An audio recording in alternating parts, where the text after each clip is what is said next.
هغه خلک چې د مشکلاتو ښکار دي،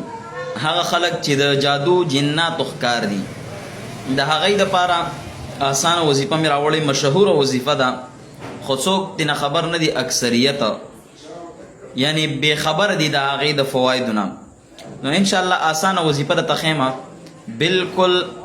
هر سړی کولی شي، هر سړی څوک چې د جادو جناتو ښکار دي انشاءالله شروع یې کوي،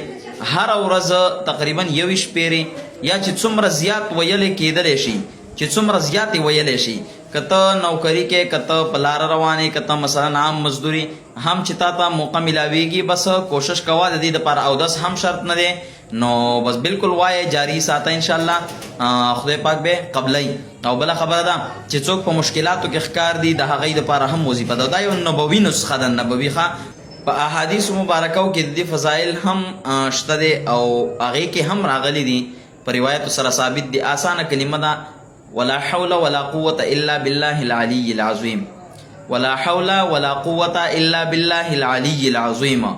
بالکل آسانه کلمه ده، د هر فرض منځنه وروسته یې وایئ او همدغسې هم د ژوند یو روټین جوړ کړئ، انشاءالله مشکلات هم پې خدای پاک حل کوي او د جادو جناتو مریض دپاره هم 100% مفید وظیفه ده، عاملان هم د جادو جناتو مریض ته ورکوي د ورد په طور باندې چې هغې ته فایده ورکوي. نو انشاءالله شروع یې کوي، د خپل ژوند یو سهارې وګرځوئ. امید ده انشاءالله خدای پاک د ډېرو مشکلاتو د ډېرو مصایبو نه مباسي او د دې جادو جناتو د مسایلو نه هم